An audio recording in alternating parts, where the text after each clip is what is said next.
Chapter 1 1866 Somewhere in the Atlantic Ocean. The waves pounded against the side of the ship. Alice Larson struggled to keep her balance as the vessel rolled like a toy in the angry ocean. Her dress hung around her in waterlogged folds, the long skirt drenched over the crinolines.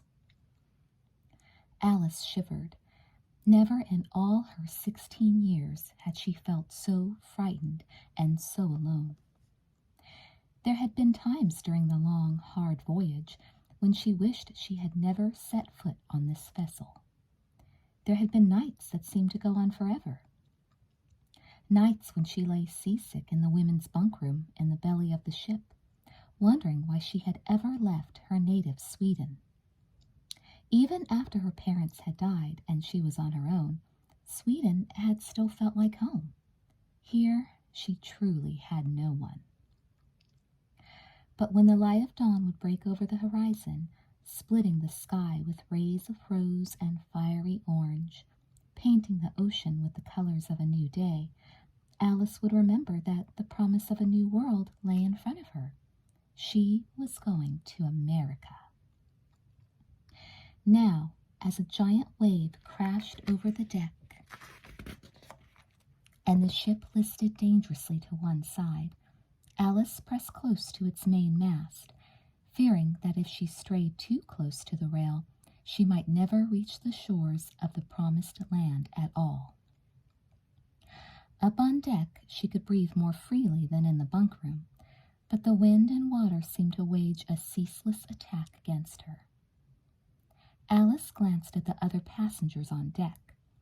A group of young men were huddled near the stern of the ship, their frock coats and trousers drenched, their heads bare to the storm. No hat could possibly stay on in this gale. Several couples had come up also. One man held his young woman tightly, as if she were his anchor in the howling wind. Another couple tried to take shelter in the stairway leading down inside the ship. With them was a little boy who seemed excited by the power of the storm rather than frightened by it. He strained forward to get a glimpse of the churning water, the waves, and the wind. Alice could see the worry and fear on the mother's face as she grasped her son's arm tightly. Then a sudden jolt of the ship broke her hold, and the boy darted out onto the deck for a better look at the storm.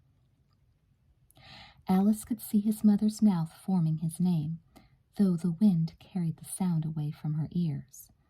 Another wave washed over the deck. The ship rolled sideways.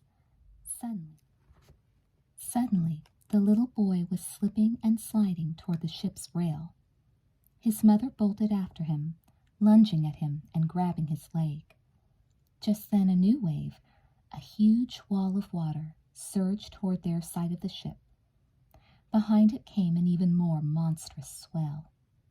Alice watched, frozen with cold and terror, as the first wave broke over the boy and his mother, snatching him from her grasp. The ship tilted. Its rail dipped toward the churning sea. Then the second wave hit, pulling the little boy into its curl and sweeping him into the ocean. Alice felt her scream ripped away from her by the wind. The boy! The little boy! She had to save him. She tore a life preserver free from the ship's rail and threw herself into the black water. As she thrashed against the heaviness of the ocean, salt water filled her mouth, stung her eyes, blinded her. The powerful current slammed her one way, then another, then threw her against something solid. The boy! Alice got her arms around him. But as she struggled to pull him toward her, she could feel the sea wrenching her life preserver away from her. She fought to keep her hold on the boy, but she could feel him slipping out of her arms. The water tugged her down, closing over her head. She wrestled against its pull. She beat at it, desperate to surface for air. But she was no match for the violent sea. A breath, I must breathe, she thought. And then she could resist no longer. Alice inhaled the salty, furious ocean. It was the last memory she had.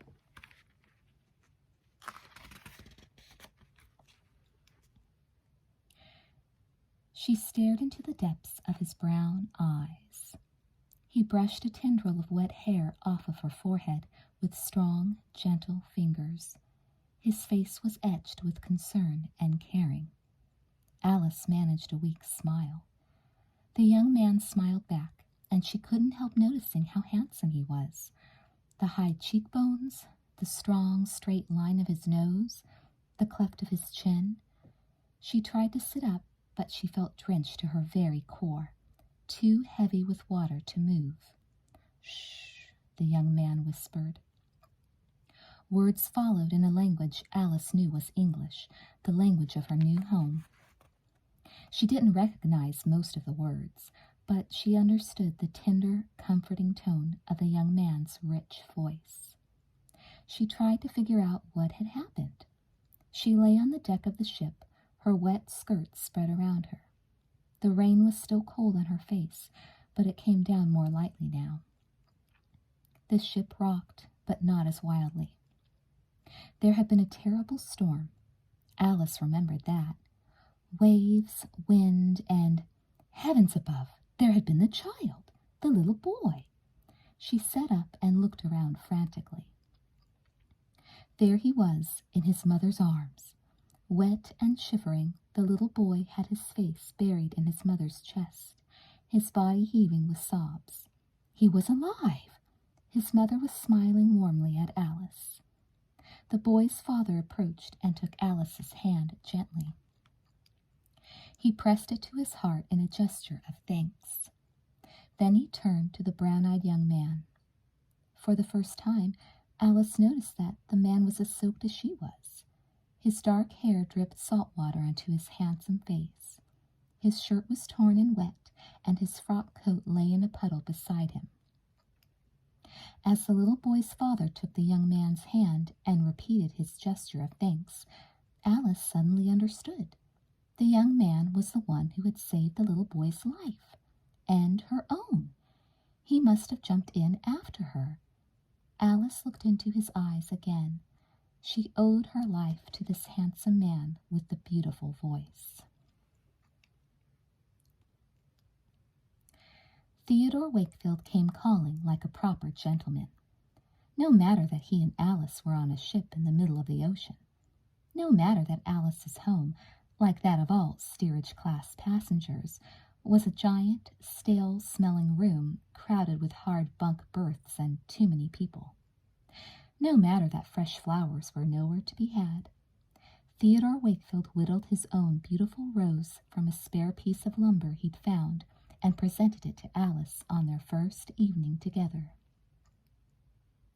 Alice could feel herself blushing with pleasure when he handed it to her.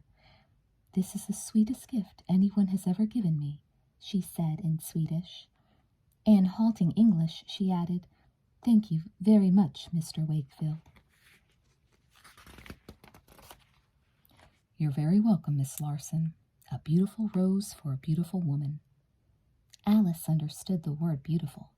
She had learned it earlier that evening from the women in her bunkroom who had helped her get ready for this evening. She felt so special, dressed in her new friends' finery, the few precious items they loved so much that they were bringing them all the way to the new world. As Alice walked down the ship's corridor with Theodore Wakefield, Angelique Stone's favorite kid-skin boots from a good shop in London peeked out from under the skirt of Birgitta Svensson's best silk gown. Alice's fine, white blonde hair was plaited and tied with Sarah Thurber's ribbons, and Jane McCarty had helped her powder her face and rouge her lips. On her head, Alice wore her own hat, a cherished cream-colored bonnet adorned with little silk flowers given to her by her mother. Theodore Wakefield wore a new frock coat, a top hat, and freshly polished boots. He looked so handsome, Alice couldn't keep from blushing every time he caught her eye. As he escorted her into the massive, noisy dining hall, he tipped his hat at everyone they passed. Alice felt a bit peculiar getting in the usual steerage class meal line in her fancy clothes. But as she and Theodore approached, the other passengers ushered them to the head of the line, smiling and calling out, "Good evening." Theodore took Alice's bowl and ladled out the gray, watery porridge. "Seafood bisque, specialty of the house, ma'am," he said. Alice couldn't quite understand what he was saying. A Swedish man near them in the meal line translated. Alice laughed. Theodore Wakefield was as clever and funny as he was handsome. He put a piece of hard, dry bread on her plate. "Our finest beef fillet," he said. Alice didn't need a translation. She conjured up her own favorite meal, a special kind of meat dumpling her mother used to prepare for her when she was small. Alice followed Theodore as he carried the trays with their supper through the dining room. She glanced around, hoping there was a spot that was relatively empty and quiet. But Theodore didn't stop at any of the long wooden tables and benches. Instead, he carried their meals right out the dining room doors, up the narrow stairway, and out onto the deck. The night was as calm and peaceful as it had been stormy and furious on the day they met. The ship glided smoothly through the glassy, flat sea. The sky was bright with stars, and the major constellations stood out like jewels against a curtain of black velvet. A sliver of moon cast a shimmering path out on the water, leading to America, to adventure, to a new life, a new world. As Theodore Wakefield led her past the sailors on watch that evening, Alice saw that there was a small table set up on the rear deck of the ship. A table just big enough for two, with 2 chairs. Theodore placed the 2 trays down on an elegant linen tablecloth. "Courtesy of a woman who got onto the ship in England with me," he said, patiently trying out different words until Alice understood. He held out a chair for her, and as she sat down, Alice felt a shiver of happiness. What a different shiver than the one she had felt the day of the storm. Back then, she had been so terrified and so alone. Now, with Theodore Wakefield sitting across from her, his face silhouetted by the moonlight, Alice felt as if she might burst with joy. Somehow, despite Alice's faulty English, she and Theodore found themselves talking late into the starry night. She told him about how lonely she had been since her parents had died, and how eager she was to be reunited with her uncle and his family when she got to the New World. She told him of her love of art. He told her of his love of horses and riding, the circus, and adventure. "Certainly you find much of this adventure in America, Mr. Wakefield," said Alice haltingly, trying out the new English word he had just explained to her. "In America? How about right here on this ship, Miss Larson? We had quite an adventure right here, and I must say I'm very glad we did. Otherwise we might never have met." Later, as the night took on a gentle breeze, Theodore wrapped his frock coat around Alice's shoulders. She tingled at his touch. Offering her his arm, he escorted her back to her bunk room. Outside the door, he shook her hand, holding it for a warm moment. "I had the loveliest time, Miss Larson," he said. "I also, Mr. Wakefield." "I would very much like to call on you again," he said. Alice took in his serious, hopeful expression. He actually looked as if he thought she might say she never wanted to see him again. She squeezed his hand gently and smiled. "Yes, I like that," she said. "I like you to call on me again, Mr. Wakefield." "And I like you, Mr. Wakefield," she thought, as she bid him good night and walked through the doors of the bunk room.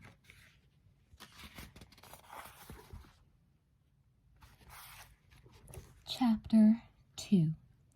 "Not long ago, I cannot wait to leave this ship," Alice said. "Now I do not want to get off." On the horizon, the rooftops and chimneys and spires of New York City rose from a haze, materializing against the blue of sky and water. "Land!" people shouted joyously. "America, the New World! At last we've arrived!" The deck was aswarm with passengers. Their faces, haggard and drawn from the long voyage, lit up at the sight of their new home. But Alice was not smiling. She held tight to Theodore's hand. They had shared nearly every waking moment together since their dinner on deck, and it only served to confirm what Alice already knew. She was in love with Theodore Wakefield, but what would happen when they got off the ship? "Alice, darling, don't fret," Theodore said. "We have our whole lives to make America our home." "We?" Alice repeated. "Well, naturally we," Theodore said. "You don't think I'd consider getting off this ship and—" "Oh, Alice, you mustn't worry." He hugged her close, and she could feel the warmth of his arms and chest. "Alice, we could marry right on this ship, you know. The captain could marry us." Alice felt her spirits soar like the seabirds that swooped above the ship. She glanced at the great city they were approaching. Suddenly, the new world looked every bit as exciting and wonderful as the other passengers on deck seemed to think. Bursts of sunlight glinted off the city windows as if they were precious gems. "Theodore, it is true? You want you and me together? Always?" Alice threw her arms around Theodore. "Always and forever," Theodore said. Alice looked up into his eyes. As Theodore cupped her cheek with a gentle hand, Alice tilted her face toward his. Their lips met. Right in front of all the other passengers, Alice and Theodore kissed each other, long and sweet. "Theodore," Alice breathed, "Theodore, there is not a thing I would like more than to share my life with you." They kissed again. "But let us wait," Alice finally said. "Let us marry in the New World, as Americans." Theodore appeared to think this over. "Yes, you're absolutely right. A beginning together for our new beginning here, and I shall ask your uncle for your hand in marriage, as a gentleman should." Alice slipped her arm through Theodore's. Theodore, her husband-to-be. Together they watched New York City loom larger. Their journey was over. They had arrived. Alice stood rooted to the bare, hard floor of the Castle Garden immigration station and watched Theodore disappear into a mass of men in dark coats. Just as the group started squeezing through the door to another room, Theodore turned around. "Alice," he called. She could see him waving his hat above the crowd. Alice smiled. There was nothing to fear. Theodore would have his medical exam. She would have hers. They would have their papers inspected. They would sign their names to the immigration registry, and then they would meet outside this place, outside in the New World, to begin their new life together. Alice waited. Around her, the streets were alive with people, more than Alice had ever seen in one place. There were fancy ladies and gentlemen in fine clothes and elegant hats, entering and exiting the large buildings with their majestic columns.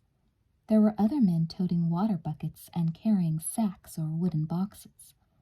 Their clothing was threadbare, their faces careworn, but they moved steadily and quickly with a sense of purpose. The air was filled with the constant clackety-clack of horses' hooves on the cobblestones and the clatter of wheels as the horses pulled carriages and carts behind them. In the harbor, sailboats crisscrossed paths with tugs and oyster boats.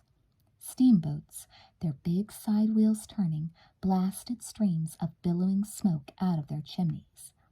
Passengers from a ship that had arrived after Alice's were being ferried in barges to the round brick immigration station. Alice watched her fellow travelers stream in and out of the building. Theodore Wakefield was not among them. Alice held her breath. If she could count to 50 without breathing, maybe he would emerge, waving his hat and running toward her. But when she got up to 50, there was still no Theodore. She turned her back to the building and began studying the swarms of people and traffic around her. Maybe when she turned around again, Theodore would be there. She kept her back turned as long as she could stand it, and then a little longer. Theodore did not appear. Alice shifted from one foot to the other. Her legs were tired from standing. She felt as if she had been standing in this spot practically forever. She smoothed her skirts beneath her and gingerly sat down on the top of her trunk. What was taking Theodore so long? Alice had already bid goodbye to Angelique and Brigitte and her other friends from the journey. She didn't recognize any of the passengers coming through the exit of the immigration station now. They must all be from another ship. So why was Theodore still inside? Unless... No, Theodore would never have passed through before her and left her sitting here all alone. Theodore loved her. Theodore wanted to marry her. Alice banished the horrible thought from her head. She waited. The sky began to darken. A young boy made his way down the street with a tall ladder lighting the street lamps. Alice watched him stop beneath each one, prop the ladder against the lamppost, scale the ladder nimbly, open the glass and iron cage on top of the post, and set the lamp flickering with light. Alice had never seen a street lamp before. Perhaps it was a marvelous invention, but to Alice it made the streets look strange and frightening. Now the passing horses and buggies threw eerie shadows on the ground, and the flickering flames of the street lamps seemed to be doing a weird dance. Uncle Parr had written that he would be here by nightfall. He had said he would come to the harbor each evening to check whether Alice's ship had arrived. Tonight he would find her there. Would he appear before Theodore did? Alice felt a chill. The day was giving way to a cool spring night. She wished Theodore were here to wrap his coat around her. She wrapped her own arms around herself and continued to wait. Theodore caught sight of her for one brief moment. As he was being herded up the gangway from the immigration station to the steamer that would take him to the hospital at a place called Ward's Island, he saw the small, faraway figure of Alice being helped into a hansom cab. Theodore yelled her name, his cry echoing across the pier, but it was no use. Alice! How would he ever find her again? He didn't even know her uncle's name, and Alice herself had had no idea where her uncle and their family were headed. She had said something about traveling west, but where? Just as he boarded the steamer, Theodore watched Alice disappear into the horse-drawn cab. Not even the dreaded typhus that the doctors thought he might be carrying frightened him as much as losing the girl he loved. They had told him that if he was extraordinarily lucky, he might not become ill, but would suffer only a long and dreary quarantine, with the hospital ward as his first home in the new world. He also knew that the disease might take his life, that he might die after icy chills and fiery fevers and unimaginable aches. But what difference would it make? What joy could there be in his life if Alice was gone from it? From the very first moment he had pulled her from the raging ocean, Theodore had known there could never be anyone more brave or more beautiful. He watched the cab carrying Alice move off down the street. "No!" he cried. "Alice, no!" But the carriage moved away from the harbor until it disappeared behind the buildings. "We can't go," Alice sobbed. Inside the railway station, bundles of tools and household goods and clothing lay at Alice's feet. Trunks and suitcases were stacked next to her. Uncle Parr was at the ticket window purchasing the train tickets, and Alice's little cousins, Helga and Annika, were already squirming restlessly. "Child," her Aunt Elizabeth said, "we returned to the port every day for a week, and every day it was the same." She spoke gently but firmly. "Perhaps it is best if you forget your young man. Forget him and start anew in a new place." Forget Theodore? Impossible. Alice felt her eyes well up with tears. There had to be some explanation for Theodore's absence. But what? "My darling Alice, you will be happy in Minnesota. You will see," Aunt Elizabeth said. Our friends from the old country have sent word of a decent life there, with plentiful land, fresh air, and a good harvest. We have been planning this trip for a long time, and now that you are here, we are ready to go." "But, Aunt Elizabeth, I can't leave Theodore behind," said Alice. "I can't, and I won't." "My dear," replied her aunt, "it would seem to me that perhaps your Theodore has been the one to leave you behind." Alice's tears began to flow. She tried to blink them back, but they rolled down her face, as salty as the ocean in what she had almost drowned. "Why did he pull me out?" Alice thought miserably, her tears coming faster than she could wipe them away. "Why didn't he just let me drown?" Aunt Elizabeth put her arms around Alice. There, dear, I didn't mean to make you cry. I only want you to see that you must be realistic. Life must go on. There will be other Theodores, I promise. Shh, now, shh, it's all right, you'll be all right." Alice felt herself melting into her aunt's embrace. Not since before her mother's death had she been babied this way. She buried her face in her aunt's shoulder and cried hard and long. But she knew Aunt Elizabeth was wrong. There would never be another man like Theodore Wakefield in her life again. "Elizabeth, Alice," said Uncle Parr. Alice tried to be brave as she climbed into the railroad car behind her cousins, but her heart was too tender with the memory of Theodore. The journey ahead could hold nothing but loneliness.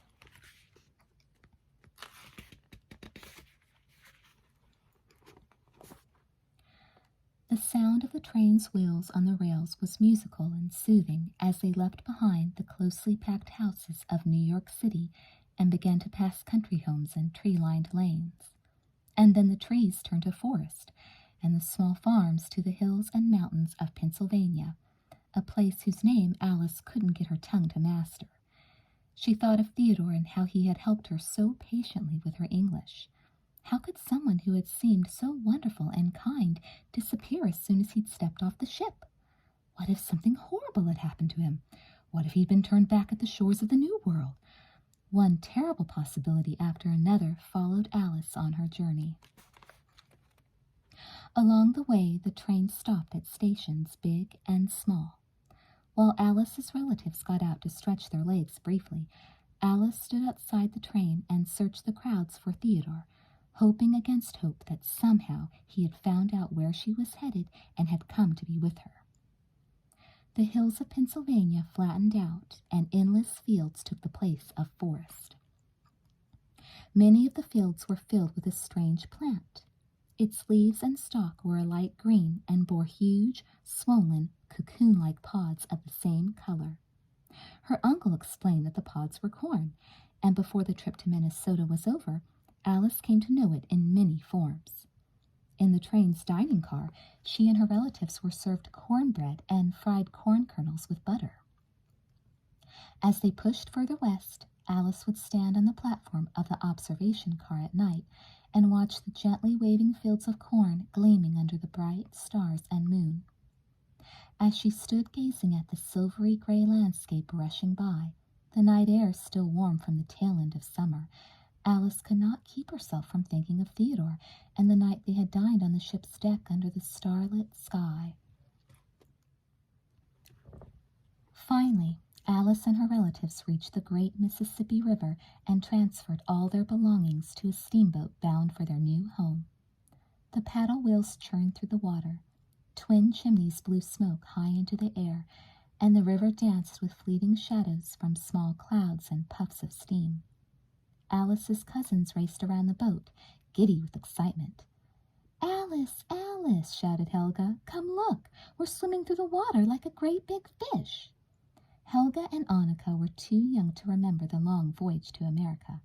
For them, a boat ride was a new adventure, but for Alice, being out on the water was laden with memories. Her first glimpse of Theodore's wet, handsome face, their romantic dinner on the deck, their conversations long into the night, the sunrises they had shared, their struggle to find common words, Theodore's sense of humor. As the steamboat cut through the water toward the port of St. Paul, Minnesota, Alice thought about the new life she would be starting in her new home. No matter what happened, she knew she would be waiting for Theodore Wakefield forever.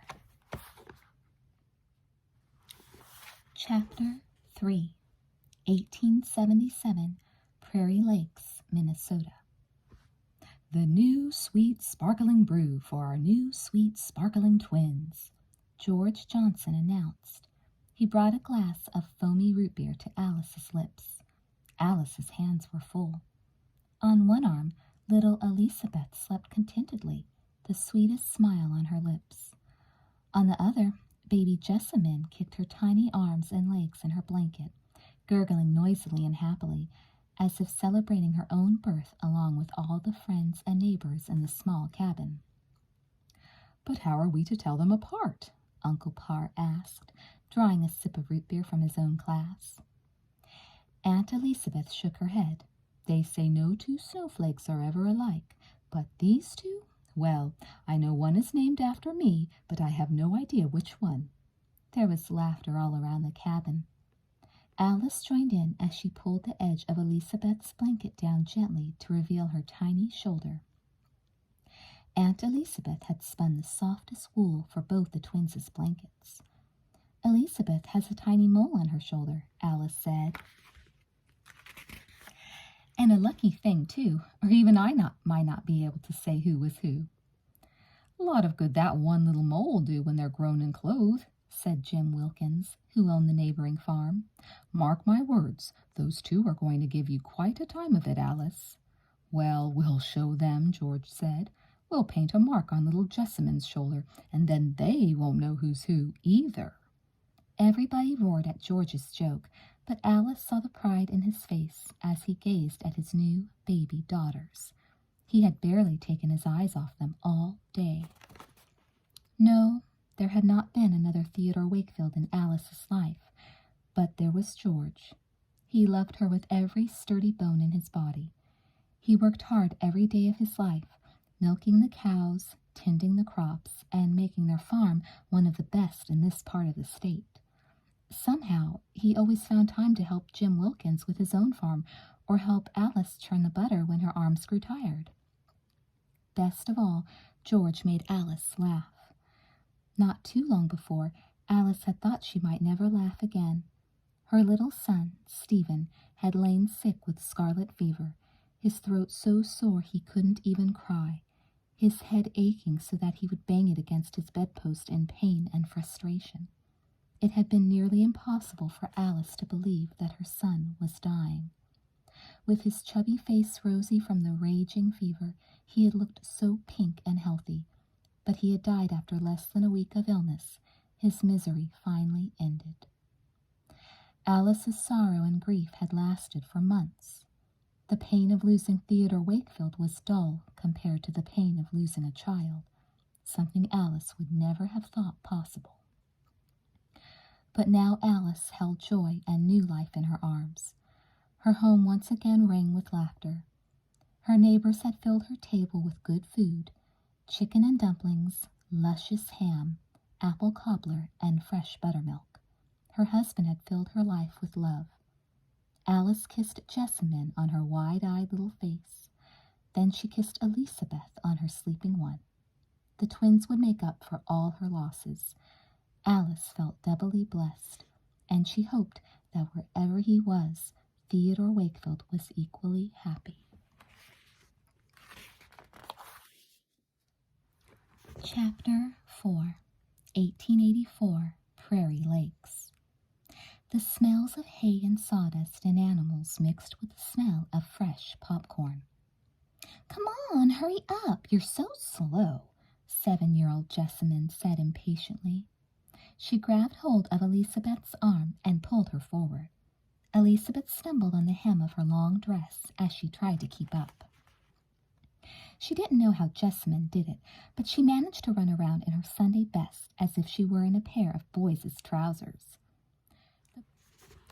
The girls looked identical, from their long, spun gold hair and the dimple on one cheek to their high, lace-up black boots, but their personalities were as different as town and country. Jessamine sought out adventure, while her sister sought out quieter pleasures. "Whoa, cowgirl," Jessamine's father said. "We're going to see it all, I promise. Every last elephant, tightrope walker, and strongman. But it doesn't have to be a race, does it?" Jessamine ignored his question. "You left out the horses and the bareback rider, Papa." "Well, we certainly wouldn't miss those," he said with a wink. "Horses, horses, horses," said Elizabeth. "Well, I suppose you want to see the tiniest ballerina in the world in her silly pink costume," Jessamine said. "It's not silly, it's beautiful," Elizabeth said. Jessamine gave her a cross look. "That's what you say about those boring samplers we're supposed to be learning to stitch, too," she said. "Girls, girls," the twins' mother said, her words softened by her Swedish accent. "No fighting today, not on such a special day." Elizabeth was instantly sorry. Her mother was right. When the circus was in town, it was a holiday. "I didn't mean we shouldn't see the horses," she said to Jessamine. "We can even go see them first, if you want." "How about if we visit some of the sideshows first?" their father suggested. "We saw the horses in the parade this morning, and we'll be seeing them again in the main show later." The corners of Jessamine's mouth turned way down.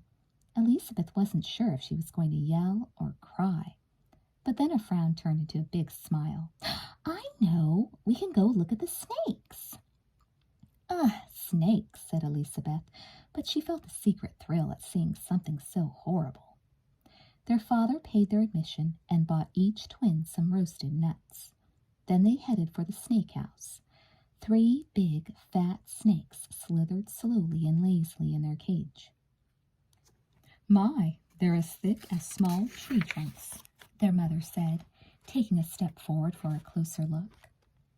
Elizabeth hid her face against her father, but she peeked out of one eye. Jessamine went right up to the cage and stared, calmly popping nuts into her mouth. A young woman in a glittery dress approached the back of the cage. Elizabeth gasped as she opened it, sliding her hand toward the hugest snake of all and taking it out. Then, as if she were adorning herself with a fancy necklace, she wrapped it around herself. Jessamine stared in awe as the snake slithered around the woman's neck. "She must be terrified," Elizabeth said. "No, she looks like she's not afraid of anything," Jessamine said. Elizabeth could hear how impressed her twin was. "I guess if she were our schoolmistress, she wouldn't even be afraid of Billy Tyrus, huh?" Elizabeth said. Billy was the oldest boy in school and the biggest bully in Prairie Lakes. Even the teacher did what Billy told her. Jessamine giggled. "Right. If this lady came to school with that snake, I bet Billy would listen to her." Next they went to see the strong man, the tattooed lady, and the baby elephant that had just been born that summer. Then they went to see the hog with the skin of a leopard. "Jess, how can you tell they don't just paint those leopard spots on the hog's skin?" Elizabeth said, turning around to ask her sister. But Jessamine wasn't behind her. Her parents strolled over, arm in arm. "Where's Jess?" Elizabeth asked. "Jessamine?" Her mother instantly sounded worried. Elizabeth had heard about how when her mother was young, she had plunged into a stormy ocean to rescue a little boy. She was still the bravest woman Elizabeth knew, except when it came to her and Jessamine. Then she always imagined the worst. Her father said the death of the twins' brother, Stephen, had made their mother afraid for them. "Don't fret, Alice," Elizabeth's father said. "She's around here somewhere." They retraced their steps all the way back to the strong man, but they didn't find Jessamine. "Oh, George, what if something has happened to her?" Elizabeth's mother said. Elizabeth was beginning to worry too. She thought about the snake slithering around the lady in the glittery dress. What if it had gotten loose? Or worse, what if one of the tigers had broken out of its cage? Suddenly, the circus seemed full of mysterious people and scary beasts. The beat of hooves distracted Elizabeth for a moment. She turned around to see 3 golden stallions being led from the stables toward the main tent. The horses! Instantly, she wondered why she had worried at all. Of course! They had passed the stables right before they had gotten to the leopard-skinned hog. Jessamine must have wandered away then. "Jess must have gone to see the horses being groomed for the show," she said to her parents. Why, naturally, her father said. We should have realized that right off. They hurried over toward the makeshift stables that had been set up for the few days that the circus was in town. "Excuse me, sir?" Elizabeth's mother said to a clown. He was dressed up as a horse trainer, but his breeches were covered with patches, and his big toe stuck out of one of his riding boots. Before she could get another word out, the clown turned his attention to Elizabeth. He snapped the tip of his riding crop on the ground near her feet. Elizabeth gave a startled cry and jumped back. "Little miss, I told you once and I'll tell you again. No one's allowed in here when we're getting ready for the show," the clown said. "But it wasn't me," Elizabeth protested. "It must have been Jessamine, my twin sister." "Yes, we're looking for our other little girl. We think she may have come to see the horses," Alice said. "She did indeed," the clown said, "but I sent her away." "Please, sir," Elizabeth said, "my sister sometimes doesn't understand when people say no. She might have sneaked in anyway when you weren't watching." "Don't you think you should let us have a look around?" her mother asked. The clown shook his head, his oversized hat flopping all over. "Circus master's orders. No outsiders back here right before the show," he said. "But you have to let us in." Elizabeth struggled to hold back her tears. She didn't want to act like a baby. "You must be the meanest clown in the whole world," she sniffled. The clown let out a big sigh. All right. Believe me, I don't like to make little girls cry. Go ahead." "Thank you," Elizabeth's father said, leading her and her mother into the stables. They walked up and down the rows of stalls. Grooms brushed the horses' coats and slipped jeweled bridles over their heads, getting them ready for the show. In a field behind the stables, more horses were being walked. And then Elizabeth saw her twin. Atop the largest, whitest horse in the field sat Jessamine, her petticoats sticking up all around her, her legs dangling down the horse's side. A lady with long, jet-black hair in a beautiful white dress, sashes of every color of the rainbow tied around her slender waist, led Jessamine around the field in a wide, gentle circle.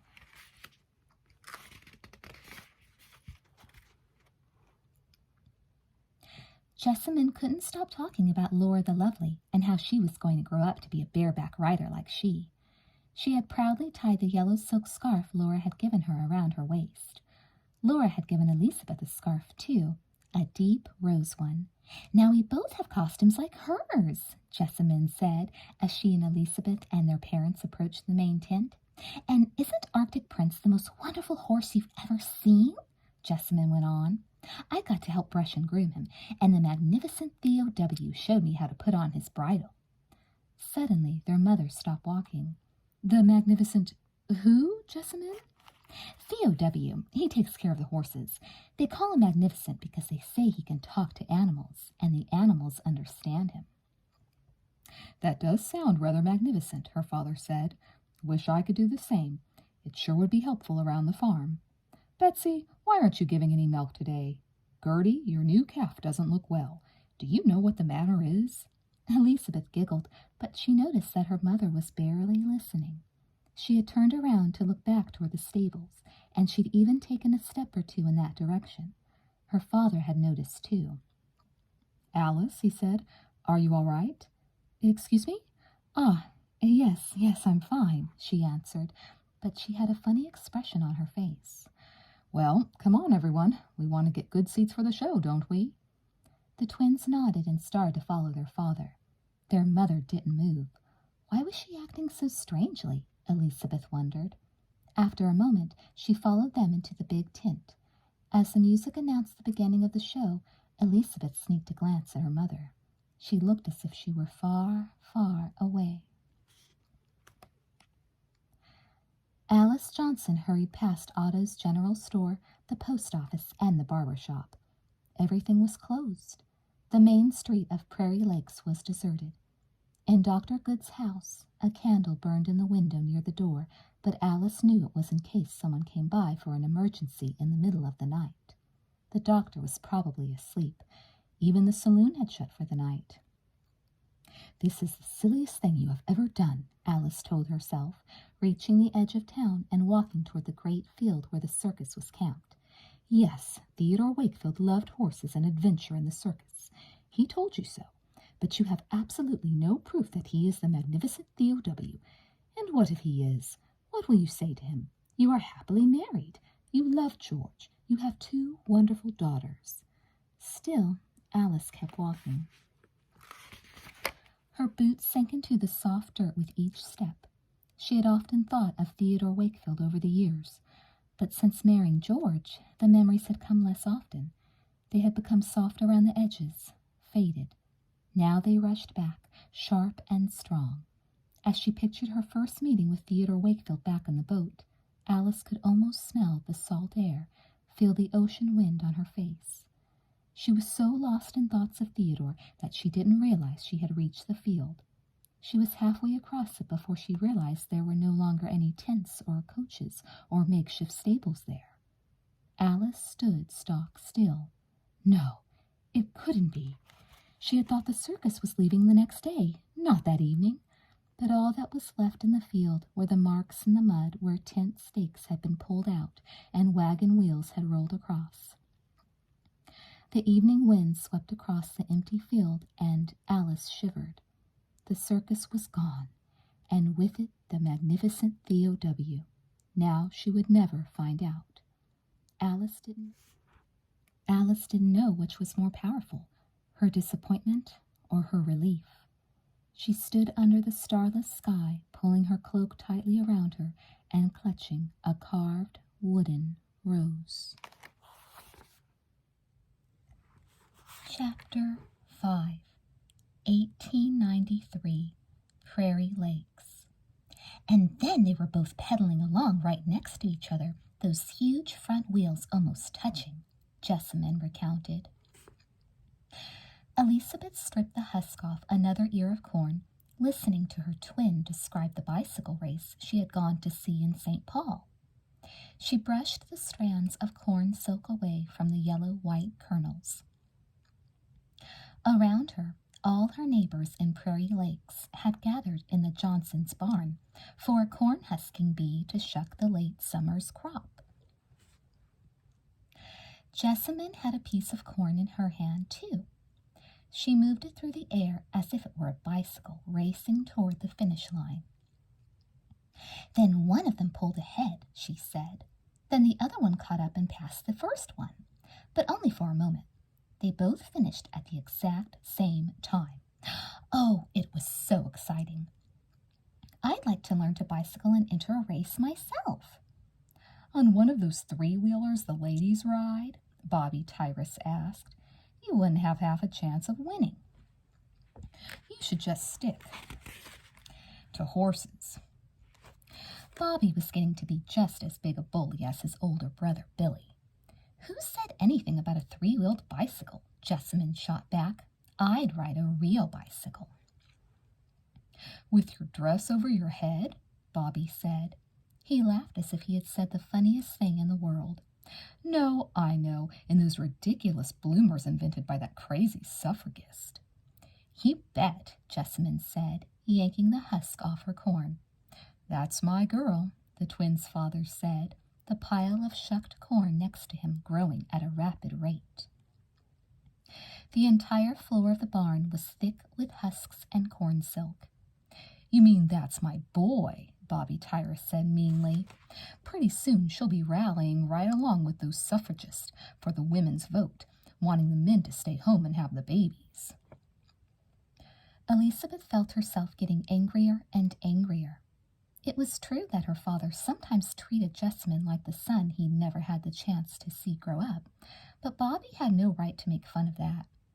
Elizabeth noticed her mother blushing at Bobby's words. She knew her mother worried about Jessamine's daring.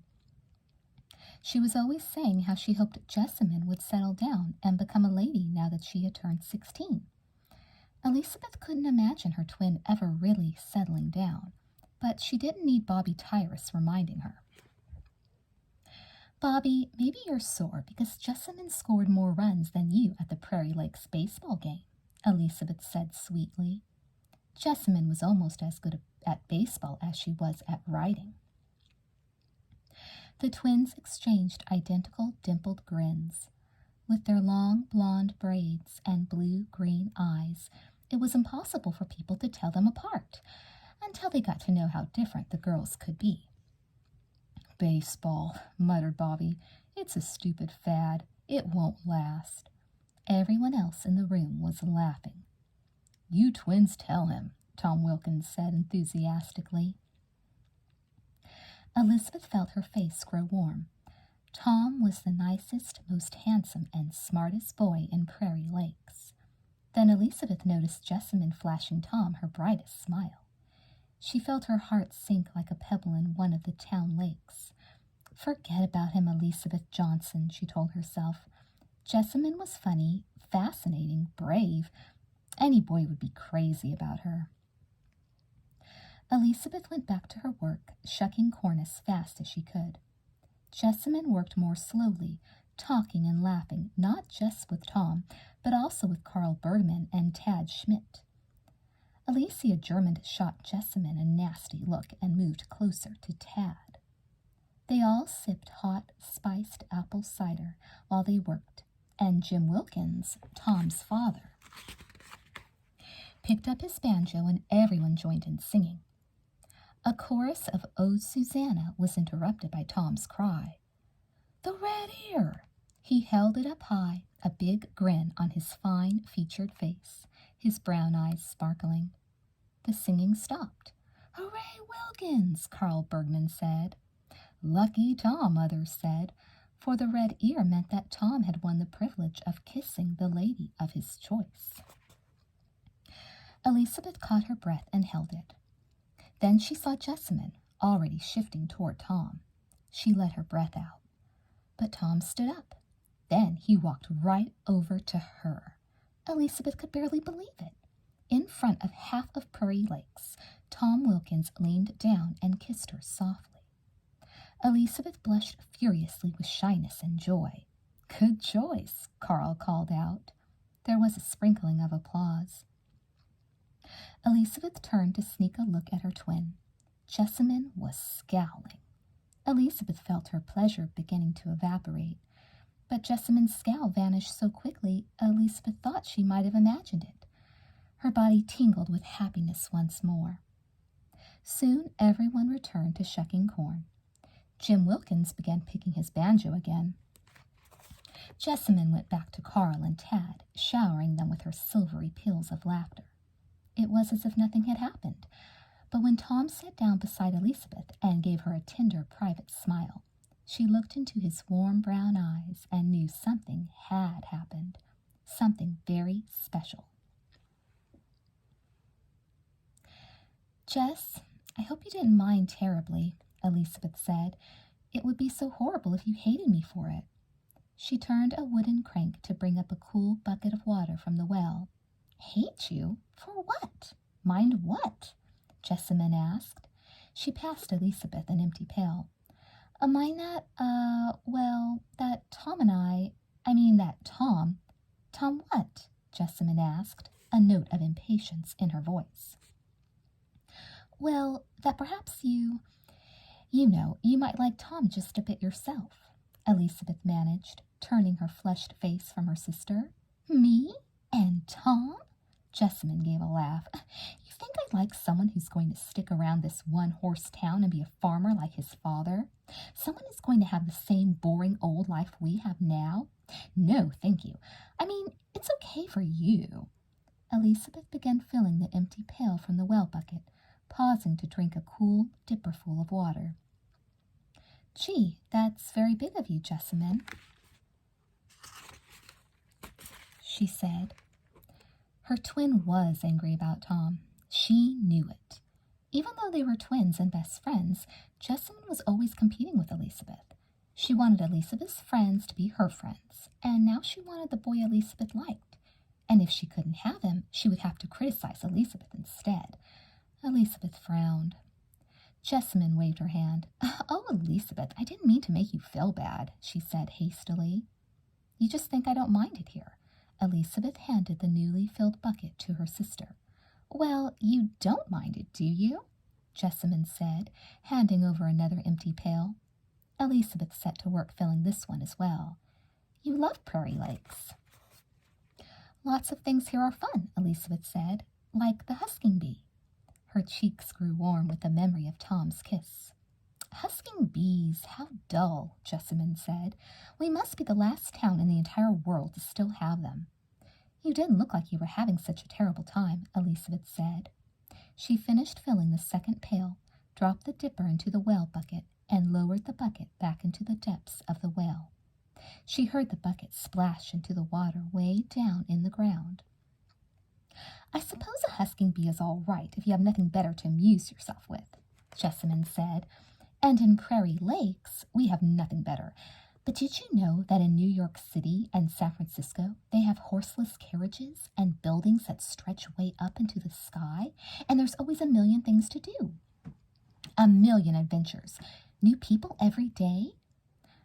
Not to mention that if we lived there, we'd have running water in our home. They're up to the moment on everything. Elizabeth picked up one of the pails of water. Jessamine picked up the other, and they started back to the house. Well, I'll wager it isn't half this beautiful in New York City, Elizabeth said. Their lake sparkled blue against a backdrop of lush green trees. Soon some of the trees would be a blaze of red and yellow and orange, their colors set off by the deep forest green of the pines, which would keep their coats against the heavy winter snows. Sometimes Elizabeth thought that Minnesota must be the most beautiful place in the world. She couldn't imagine a city such as New York, where instead of trees, the landscape was made up of granite and brick. Jessamine shrugged, causing some water to spill from her pail. And the circus is coming to town soon, Elizabeth added. Even you like the circus. It was the magic word. Jessamine's face lit up like a crackling fire on a cold night. I know. The other day I spent nearly a half hour just standing in front of the circus posters and staring at them. People in town must have thought it was awfully odd, but for me, those posters are like doors opening onto exciting new adventures. I can't wait to go this year. Jessamine's eyes sparkled, and Elizabeth smiled. Her twin might have dreams of big city life, but when the circus was in town, Elizabeth knew there was nowhere else in the world Jessamine would rather be. I wonder what new acts they're going to have this year, Jessamine went on. Remember the Prairie brothers and their fabulous hand-to-hand balancing act? And that clown you thought was so mean when we were little? Elizabeth giggled. I loved it last year when he pretended to be an old man from the audience who wanted to try to ride bareback. Yeah, the way he was getting bumped all over that poor horse, Jessamine laughed. It's too bad Laura the Lovely isn't with them anymore. Too bad, agreed Elizabeth. She listened to Jessamine go over the previous year's show. From the first clown skit to the grand finale, Jessamine knew the entire spectacle by heart. Elizabeth smiled again. It was good to see her twin so genuinely enthusiastic. And if Jessamine harbored any secret disappointment about Tom Wilkins, even the teensiest, tiniest one, Elizabeth was certain it would vanish with the first blast of the circus train's whistle as the troupe rolled into town. Elizabeth, dear, isn't it Jessamine's turn to help put up the peaches? Her mother asked. She dropped a peach into boiling water for a few seconds, then fished it out and removed the skin. You've been doing all her chores this week.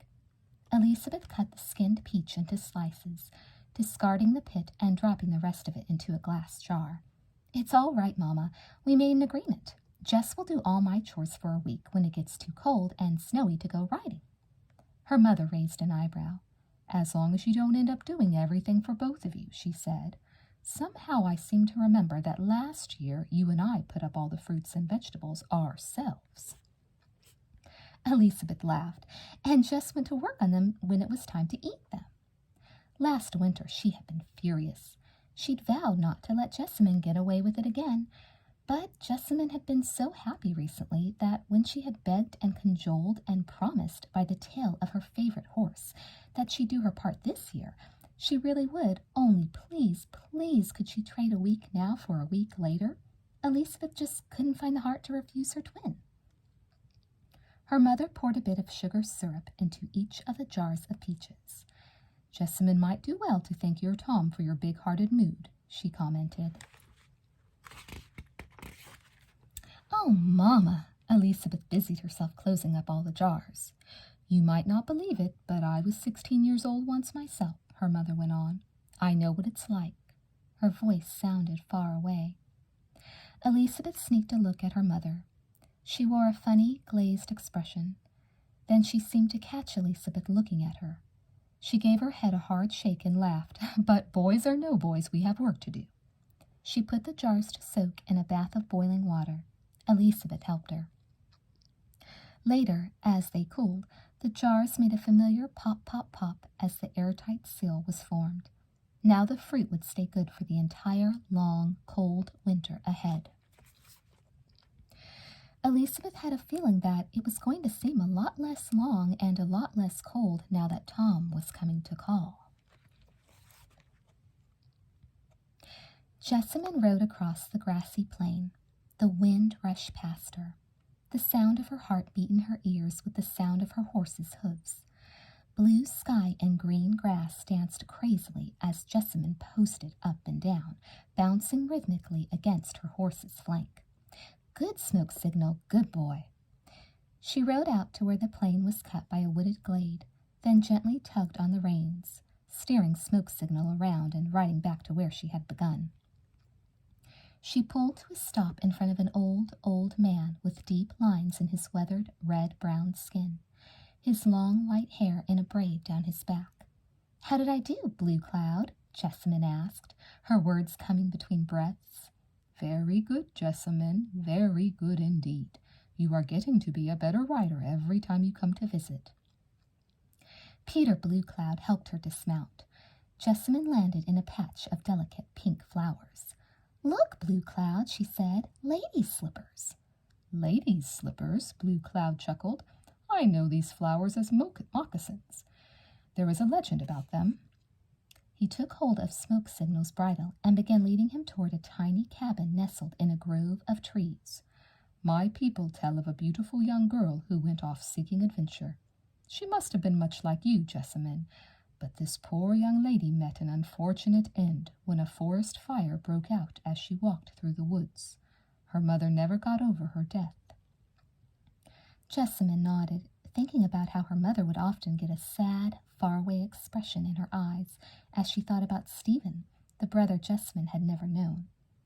It is said that the mother wandered over the plains and through the forest, searching for the spot where her daughter's spirit had passed on to the eternal resting grounds. Blue Cloud continued. One day the mother found two perfect pink and white blossoms growing together. They were the very same shape as her daughter's moccasins. She dropped to the earth and pressed herself into the ground, sure she had found her daughter at last. Since that time, Blue Cloud concluded, her daughter's moccasins have been growing all over this land. Jessamine patted Smoke Signal's neck as they walked. That's a sad story, she said. Blue Cloud nodded. The history of my people is often sad. He was quiet for a long time. When he spoke again, his voice wavered. Once there were many of us in this land, hunting and fishing, dancing and teaching our sons and daughters our ways for generations and generations.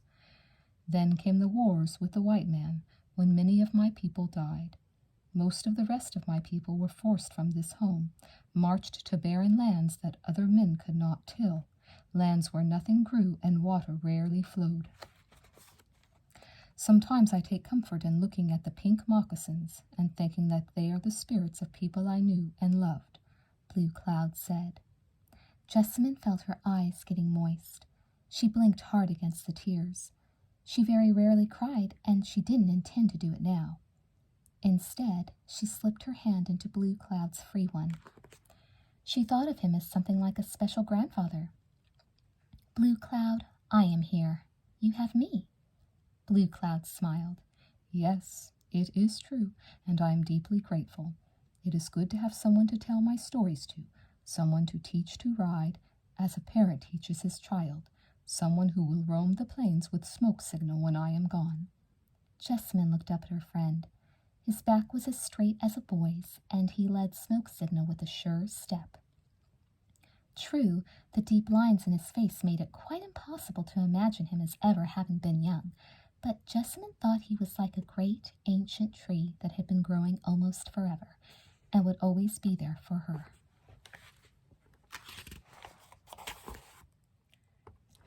Chapter 6. "Here it comes," Jessamine announced. Elizabeth could hear a distant clop, clop, clop, then a faint call of trumpets. "Jess!" She reached out and tugged at Jessamine's skirt. "Jess, don't stand in the middle of the street, for heaven's sake. You might get trampled by the horses."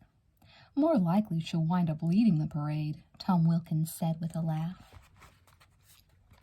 Jessamine stepped back into the row of townspeople lining the street, many in their Sunday best. It was a big occasion when the circus train rolled into Prairie Lakes, and the performers put on a parade to greet the townspeople. Jessamine and Elizabeth wore new leg-of-mutton sleeved dresses that they had sewn themselves. Actually, Elizabeth had sewn hers and about half of Jessamine's, too. Jessamine's dress was a deep royal blue, and Elizabeth's was a lighter sky blue, setting off their blue-green eyes and their long blonde hair. Elizabeth felt very grown up, especially with Tom by her side, but Jessamine jumped up and down like a child. The crowd buzzed excitedly as 4 ladies on horseback trotted into view, trumpets to their lips. Their feathered costumes and plumed hats danced to the horses' movements. Behind them came a band of musicians in smart red uniforms trimmed with silver braid. They played from their perch on a bandwagon pulled by row upon row of horses. 2, 4, 6. Elizabeth counted the horses, the numbers in her head taking on the rhythm of the brassy music. Cymbals punctuated the trumpet calls, throwing glints of sunlight into the crowd. A huge bass drum marked time. "There are at least 20 horses," Elizabeth shouted to Tom over the music. Following the musicians, 2 rows of elephants held one another trunk to tail. Around the huge beasts skirted a tiny clown, his hand above his eyes, looking up, up, up, as if he couldn't see high enough to take in the enormousness of all the elephants at once. Tom's little nephew put his hands to his mouth and laughed. Elizabeth felt herself chuckling too. Then came the lions and tigers, pacing nervously in their cages. As the lion cage rumbled past Elizabeth, one of the lions pressed close to the bars and let out a ferocious roar. Elizabeth jumped toward Tom, grabbing his arm. Tom gave her arm a squeeze and laughed loudly. Elizabeth joined in as the snake wagon passed. For most of the crowd, just the picture painted on the side of the wagon of the monstrous, scaly reptiles was enough to draw loud oohs and ahs. But the snake wagon reminded Elizabeth of her imaginary picture of the lady snake charmer standing up at the front of the school, putting fear into Billy Tyrus. It had been a running joke for Elizabeth and Jessamine for many years now, since back in the days when the circus had come to town, packed into horse-drawn coaches. Elizabeth leaned past Tom to give Jessamine a tap on the arm and share their joke, but Jessamine wasn't standing there anymore. Elizabeth slowly rotated full circle. She didn't see her sister anywhere. "Oh well," she thought, going back to watching the parade. "That seems to be a circus tradition, too." As soon as the circus rolled into town, Jessamine wandered off after it. By now, Elizabeth knew not to worry. When the circus train whistled out of town, Jessamine would come home looking like the world was about to end. For weeks, she would mope around the house and sigh loudly at the supper table. But little by little, the sparkle would return. Jessamine would start making deals at school for the contents of her dinner bucket, somehow convincing Carl Bergman to trade her a piece of chicken and a large slice of his mother's blueberry cobbler for an apple. She would start flirting with the boys again. Everything would return to normal. And then the same thing would happen again the next year. "How long do we lose you for this time?" Jessamine's mother asked. She brought a plate of fried potatoes and sausage to the table. "This year the circus is in town for 3 days," Jessamine said, "yesterday being the first." She bolted down a biscuit and gravy and managed a few quick forkfuls of potatoes, just to satisfy her mother. "Might I be excused now?" she asked. "Child, you'd think the circus couldn't start without you," her father said. He had already milked all the cows and done a morning's work, turning the soil of the newly harvested fields. He was eating his second helping of breakfast. "Papa, it's only a few days a year," Jessamine said.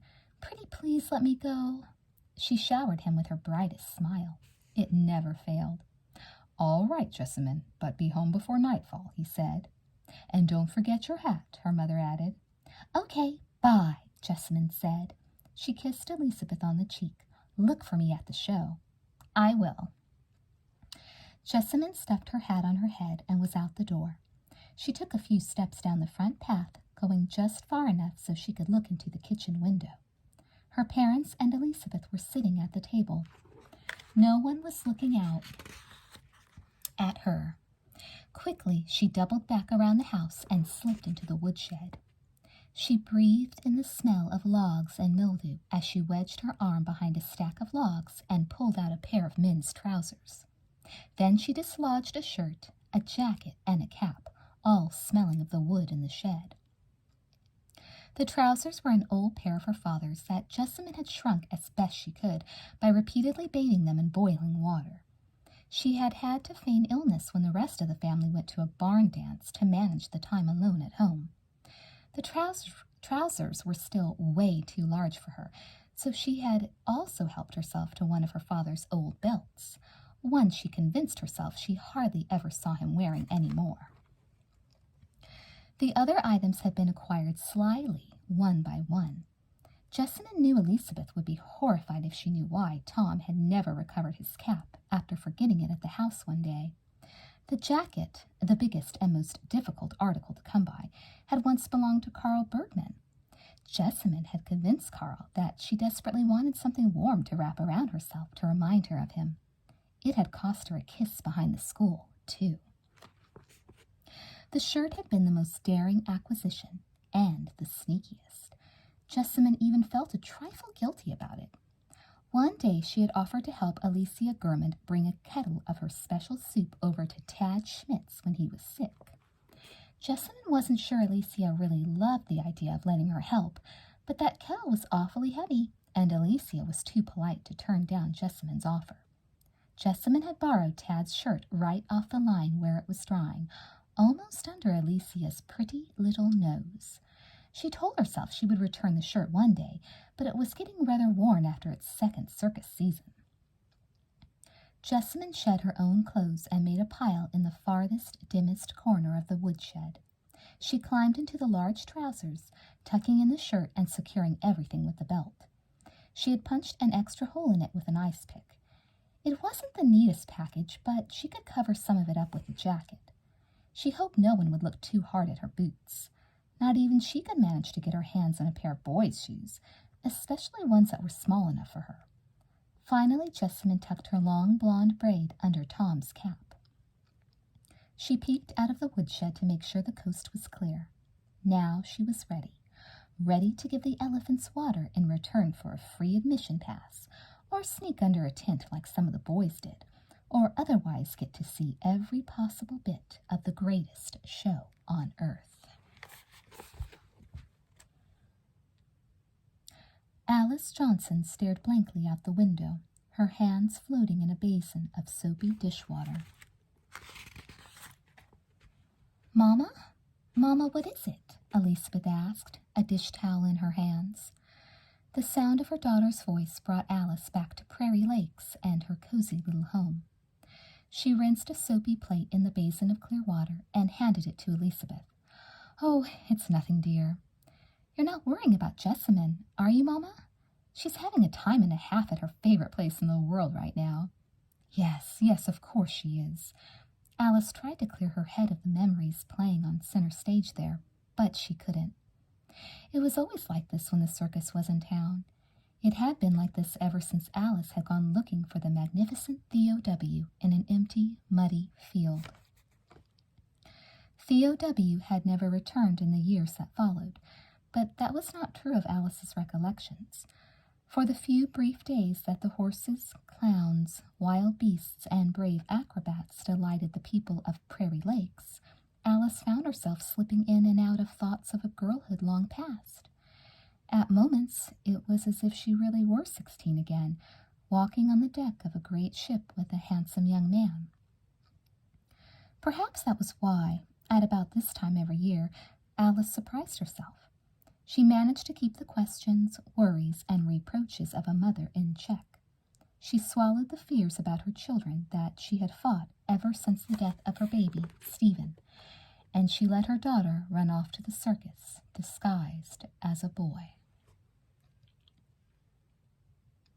Elizabeth, the most amazing, incredible, marvelous thing happened to me today, Jessamine said. Elizabeth looked up from the book she was reading under a tree. Her father said it was too cold to be reading outside, but Elizabeth was bundled up in heavy woolen clothing and thick gloves that she had to remove each time she wanted to turn a page. This was her favorite spot. It was so peaceful by the lake, the first few fallen leaves floating on the water, a light, crisp breeze blowing through the trees. Old Matthew, one of the farm hands who helped her father, had come by earlier, smiling his missing tooth smile, to say that if he could read, he would surely do it in a beautiful spot like this. Elizabeth knew Matthew had been a slave, and that he'd gained his freedom after the Civil War, right around the time her mother came to America. When Matthew was a boy, no one had thought he was important enough to teach him to read. "Perhaps you'd like me to teach you," Elizabeth had volunteered shyly. It wasn't the first time the thought had occurred to her. It had warmed Elizabeth to see Matthew's lined face light up like a child's as he nodded his head eagerly. "Would you, Miss Elizabeth? Would you really?" "Of course," Elizabeth had said. She couldn't imagine not being able to sit quietly with a book. It was one of the most pleasurable things she could think of. She had told him they would have their first lesson the following day. Now she put down her book as Jessamine plopped down under the tree with her. She noticed that her sister smelled vaguely of wood and must. "Did they put you to work chopping wood at the circus, Jess?" Jessamine's brow furrowed.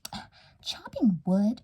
Why would you think—" "Oh, no, of course not. That hardly falls under the category of amazing, incredible, and marvelous, does it?" Jessamine went right on to the second question without waiting for an answer to the first. "So, don't you want to know what happened?" Amazing, incredible, and marvelous. Let's see," said Elizabeth. "It sounds like you spent a day at the circus, just like yesterday and the day before." "Well, yes, of course I did." There was a note of impatience in Jessamine's voice. "But something happened today, something different." "Okay, what?" Elizabeth asked. She could see that Jessamine couldn't stand to hold back her news a second longer. "I met the new bareback rider, Suzanne Silver." "Really? The one with the long curly hair?" Elizabeth asked. "She was awfully good, wasn't she? Every time she jumped through one of those dangling hoops, I held my breath for fear she might not land back on the horse again.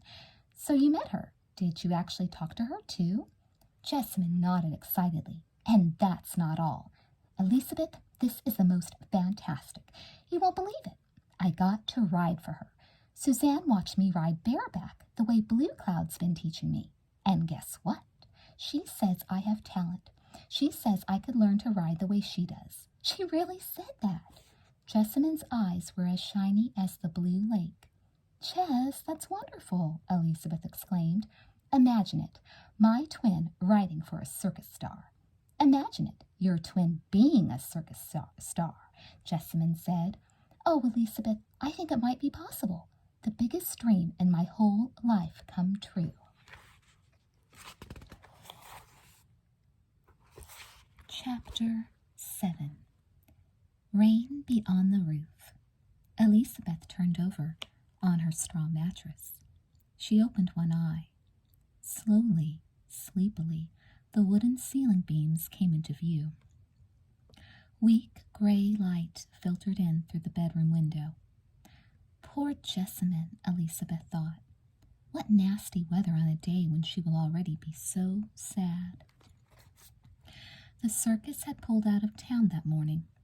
Elizabeth dimly remembered the train whistle punctuating her dreams. Now she turned her head to see if her twin was awake. Jessamine was not in her bed. Elizabeth pushed off the evening star pattern quilt she had spent all summer sewing and sat up in bed.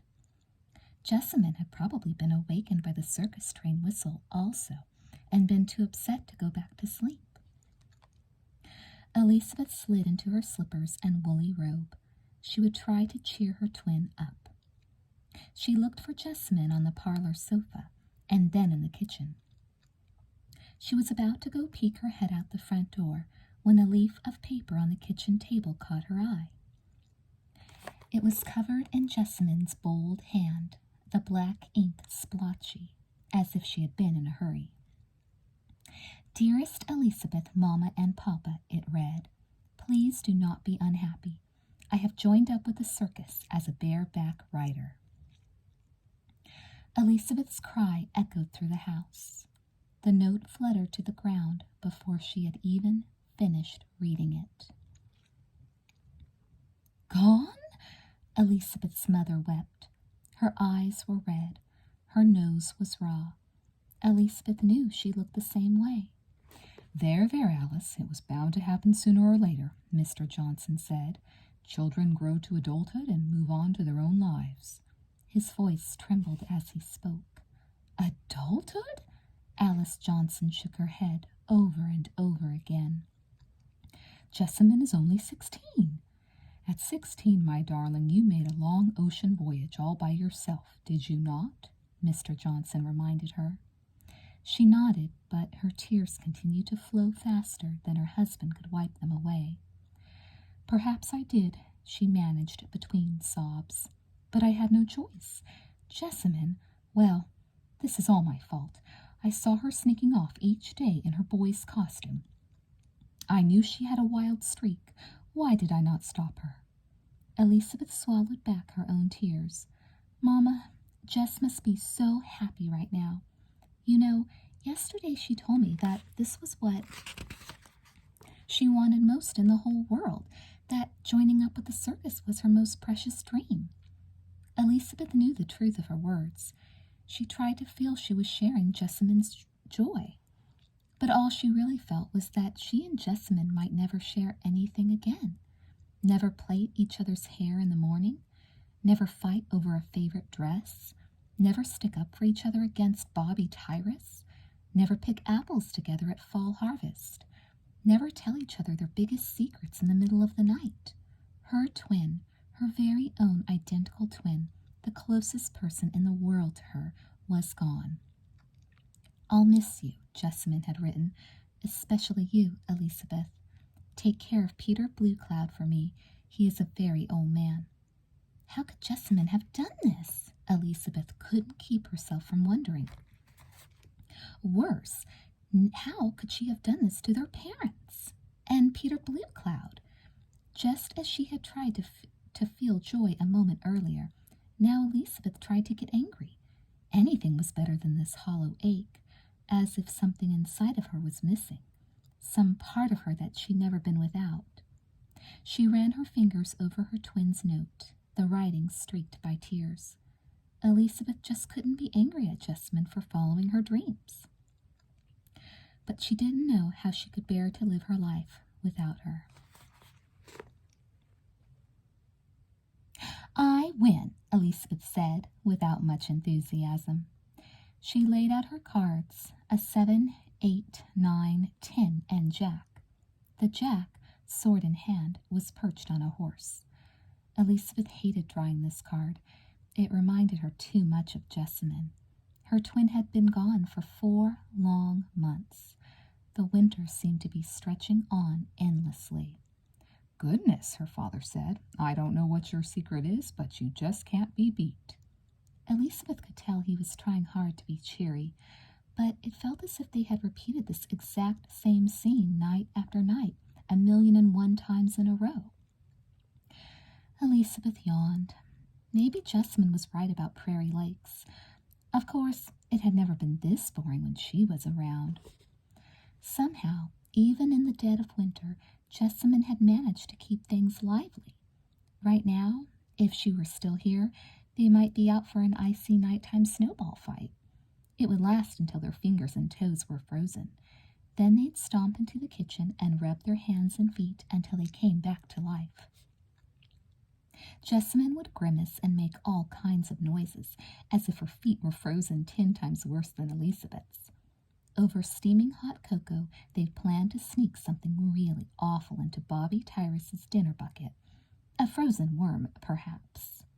They talk about the skating party coming up this weekend, and even if they played cards afterward, somehow it would wind up being exciting. Things just turned out that way when Jessamine was there. Of course, Tom would be taking Elizabeth to the skating party, but there would be no one to get ready with, no one to style her long blonde hair, no one to talk to after it was all over.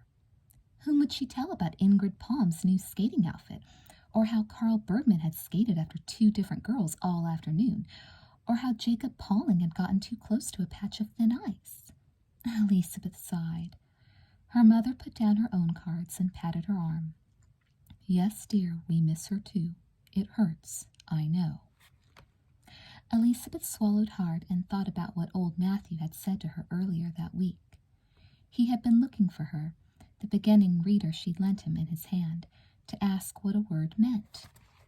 He had found her in the barn burying herself in hay, the way she and Jessamine used to do when they were little. Elizabeth had been horribly embarrassed. There she was, her dress covered with straw, her hat slipping down over one ear, behaving like a child. But Matthew understood. I remember how you and Miss Jessamine always loved that game when you were babies, he said. He didn't seem to think there was a thing wrong with forgetting to be ladylike for a few moments.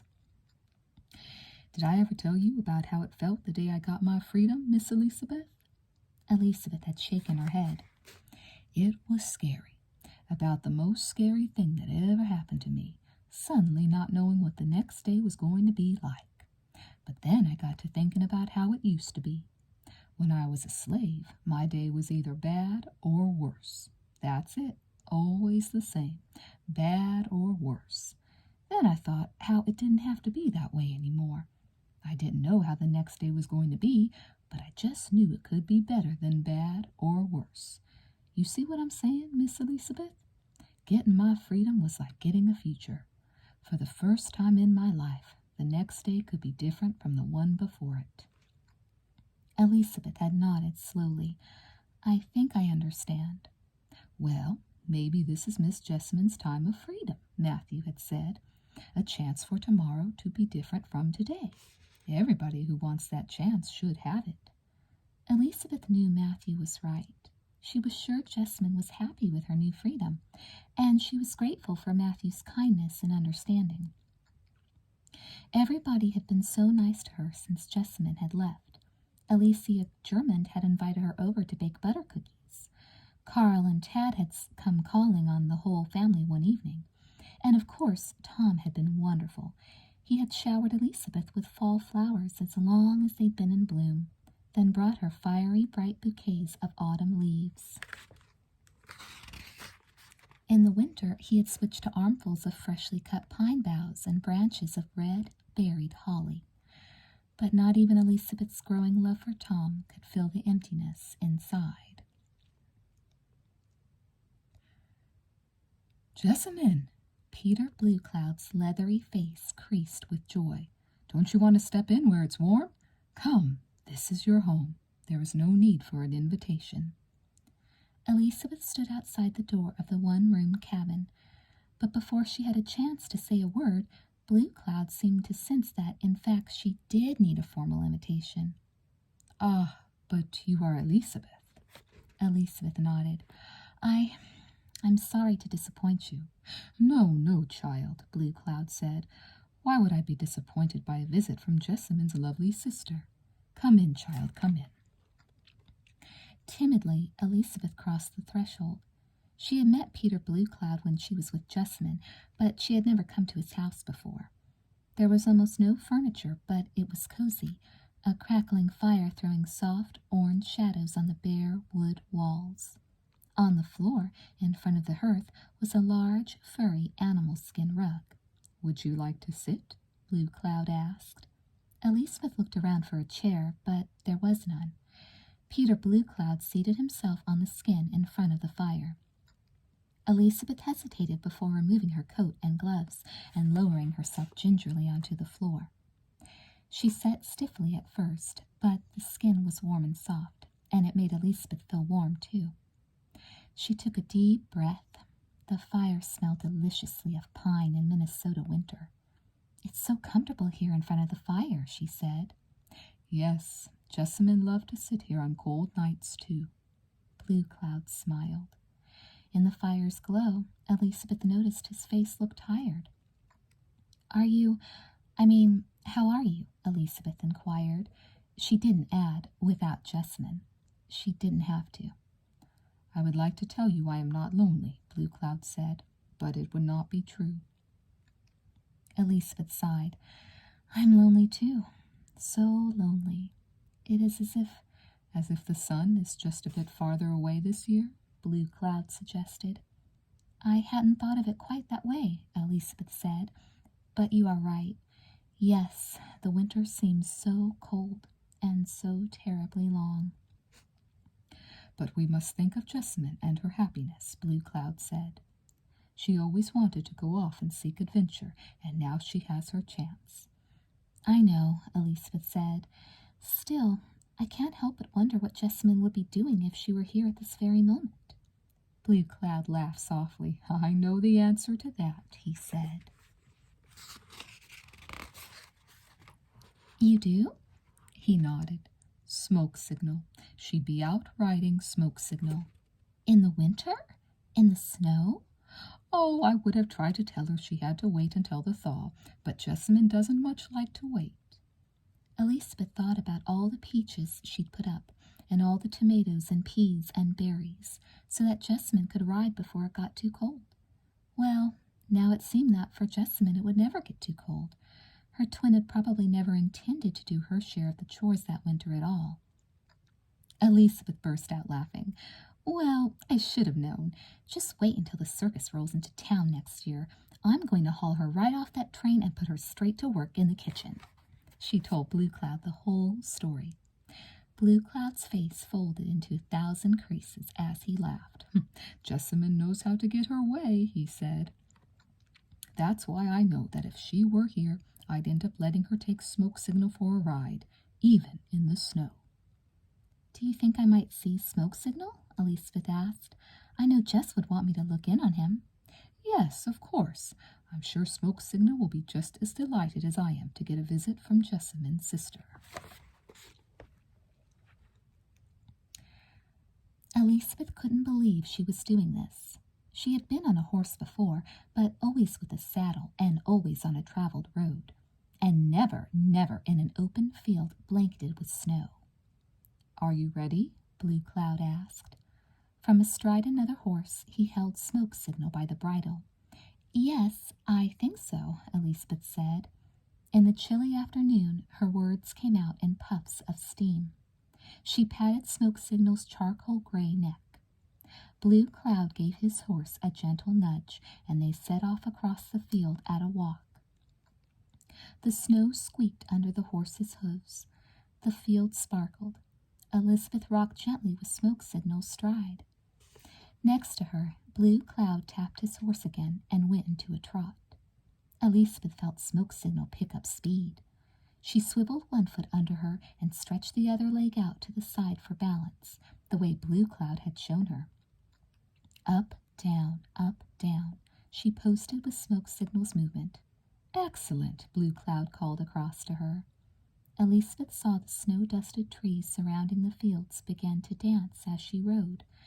She breathed in the icy, crisp afternoon air and felt her body fall into Smoke Signal's rhythm, as Jessamine's had done so many times before.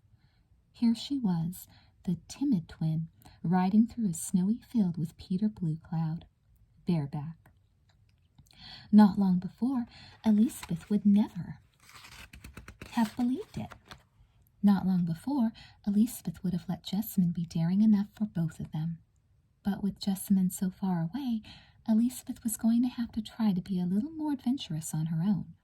She knew Smoke Signal's gentle trot wouldn't have been as slow and tame for her twin, but she was proud of herself nonetheless. Up, down, up, down. Elizabeth felt the caress of cold air on her face, the power of Smoke Signal's hooves lifting through the snow, the pure, crisp quietness of winter. Her happy laughter rode the wind. She wished Jessamine could see her now. Chapter 8. "You miss her dreadfully, don't you?" Tom said. "Does it still show?" Elizabeth asked. She closed her eyes and concentrated on the lulling, rocking motion of the porch swing. A hint of sweet warmth rode the fresh breeze towards spring.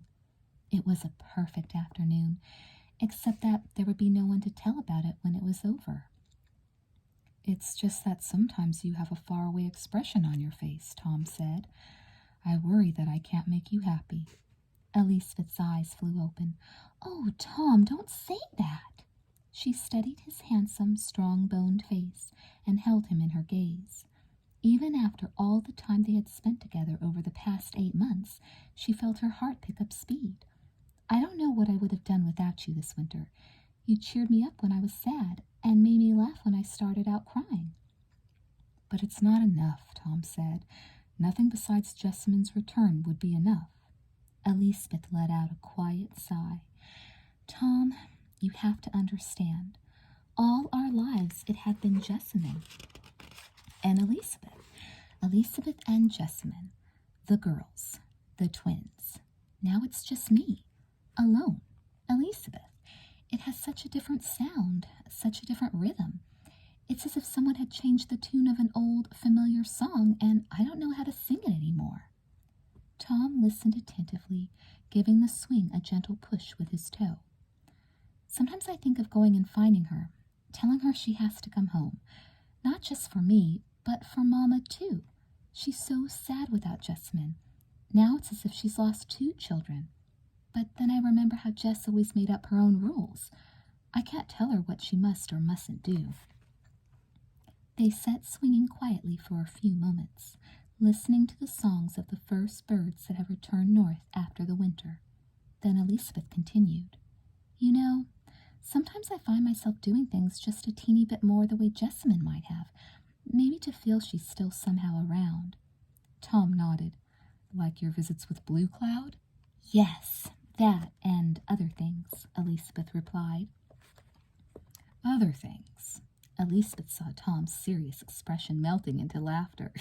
"You mean like the time you sabotaged Bobby Tyrus's dinner bucket?"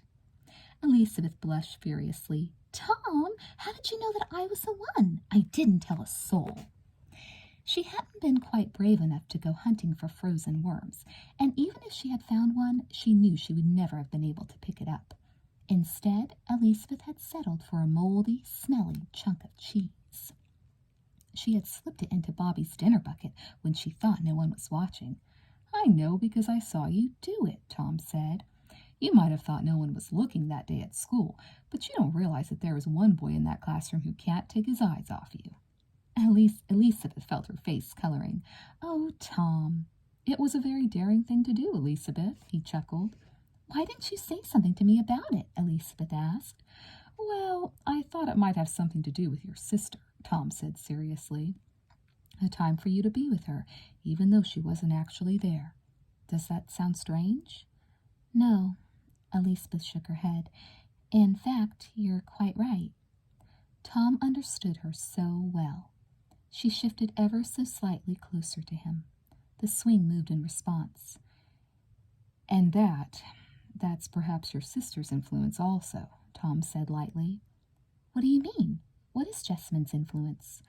"Perhaps you're a bit, bolder than you once were," Tom suggested. "Remember the hayride?" Elizabeth thought her face must be turning the color of the town's new steam pump fire engine. Tom, she said, her voice a whisper of embarrassment, after the husking bee, I waited and waited. I started to think you might never kiss me again. Finally, Yes, and I'm glad you did, Tom said softly. I must remember to thank your sister when the circus comes to town. This time he didn't make Elizabeth wait. All thoughts of Jessamine were temporarily swept away as Tom's lips met hers. Elizabeth watched Dr. Good climb out of his buggy and tether his horses to a fence post in front of the Johnsons' house. His face looked grim as he hurried up the walk. It could not be pleasant news. Elizabeth stilled herself as she opened the door to greet him. "Hello, Dr. Good." "Miss Elizabeth." The doctor wasted no time getting to the point. "It's Peter Bluecloud. He is very sick." Elizabeth felt her chest go tight. It was a sensation she had often had right after Jessamine had left. "Blue Cloud? Oh, no, Doctor. Is he... What's wrong with him?" Dr. Good shook his head. "He is very, very old. I could give you one fancy diagnosis or another, but I think the truth is that it is his time to leave us." Elizabeth knew she shouldn't be surprised, but she felt numb at the news. She stood frozen in the doorway, her mind filled with a picture of the old man who had so recently become her friend. Then she realized with a start that she hadn't even invited the doctor in. "I'm sorry, Dr. Good. You must think I left my manners in the other room. Why don't you come in? I can make you a cup of fruit tea." The doctor shook his head again. "No, I must go right back and attend to Bluecloud, but he has been asking for you, and for your twin sister." Elizabeth nodded. "I'll be there right away." "But, Mama, he is dying. Surely Jessamine would want to see him one last time," Elizabeth pleaded, "and his greatest wish is to be able to see her." Her mother pushed away her half-eaten breakfast. "Elizabeth, dear, what will you do? Ride the trains from one destination to another, asking whether the circus has been in town? And not just any circus, but Jessamine's troupe? If I thought it would be possible to find her, I would have done it myself 6 months ago." "I know what direction they were headed in," Elizabeth said stubbornly. She heard her words come out sounding like Jessamine's. Well, fine. She would need every ounce of her sister's stubbornness to convince her parents. And news of the circus travels so quickly. Surely it wouldn't be so hard to locate her. Her mother and father thought it would be impossible, but they didn't have a twin's intuition to guide them. Elizabeth felt certain she could find Jessamine no matter where she was. "And what about your train fare?" her father asked. "I'll pay you back, Papa, I promise." Her mother sighed. "Really, Elizabeth, this whole idea is so crazy, so unlike you." "Mama, wouldn't you like to have Jessamine home again?" Elizabeth asked. "Even for a little while?" She nodded. "Of course I would, more than anything in the world. But I can't permit you to start riding one train after another when you don't even know where you are going. Think how dangerous it might be. And my goodness, having both of you gone." She shuddered. "Mama, you made a long and dangerous voyage when you were my age, too," Elizabeth reminded her. "The answer is no," her father butted in. "I will not have my daughter going off like a vagabond. Is that clear?" Elizabeth's voice came out quiet and tense. "Yes, Papa." But for the first time in her life, Elizabeth was not telling the truth. She hadn't any intention of taking no for an answer. What's more, her father had unwittingly given her an idea. The gray, flat light of the cloudy new day was just pushing up over the horizon. Elizabeth's heart beat so loudly she was sure every farmer pulling his horse and wagon up to the station could hear it, including her father. Behind a row of scraggly bushes alongside the train tracks, Elizabeth tried to make herself as small as possible. The beat of her heart was accompanied by a word that ran through her head over and over. Vagabond, vagabond, vagabond. With shaking hands, Elizabeth clutched the bundle that contained a change of clothing, a few precious books to keep her company on her trip, some beef jerky and some fruit and nuts, and the handful of coins that were all her savings in the world, everything wrapped up in her evening star quilt. She watched the farmers dragging their milk and cream cans toward the depot. A railroad agent prepared to load them as soon as the train arrived. There was Alicia's father, and there was Tom's. And heavens, there was Tom helping his father. Elizabeth's pulse, fast enough already, took off like a locomotive that was out of control. Tom! She wanted to call his name, to rush up to him and throw herself into his arms. Instead, she willed herself to stay put in an undignified squat, her skirts brushing the dirt. Scared and alone, she touched her lips and thought of Tom's kiss out on the porch swing. Not even he knew of her plans. Elizabeth hadn't dared tell a soul. Tom and his father hauled their final milk can onto the platform. Then they helped her father with his. Elizabeth could hear laughter exchanged as they walked back to their wagons. She could only imagine how different they would feel when they found her note saying she was gone. Shame heated her cheeks. How could she do this? She began to rise from her hiding place. She could still race across the tracks to her father and confess the whole wild scheme. She felt far too frightened to go through with it anyhow. The round, rich whistle of the train filled the air, and Elizabeth stopped still. Behind that sound was another one, the metallic chug and clang of the train itself, rolling down the tracks toward the station. Elizabeth ducked behind the bushes again, peeking her head up just enough to see the huge black engine, breathing gleaming sparks and charcoal cinders and great clouds of smoke into the air. The locomotive squealed to a stop. Elizabeth could hear the milk cans being loaded onto it. This was it. It was now or never. The train cut off her view of the station, but she could picture her father, and Tom and his father, getting into their wagons. She imagined her mother waking to find she was gone. Then she thought about Peter Blue Cloud, his sun-burnished face so lined and motionless against the stark white cover of the straw pillow Dr. Good had slipped under his head. She thought about the faint smile that had formed on Blue Cloud's lips when he'd opened his eyes and seen her. He had mouthed her name, barely strong enough to make a sound, Elizabeth, and then he mouthed another name, Jessamine. Elizabeth thought about the joy her twin's visit would bring him, if she could find Jessamine in time. She thought about what it would be like to have her sister back in Prairie Lakes, back in the bedroom they had shared all their lives, back as one of a set of two, the twins. Elizabeth left her hiding place and quickly moved along the length of the train until she found a wooden boxcar with the door partway open. She flung her bundle into the depths of the car. Then she pulled herself up after it.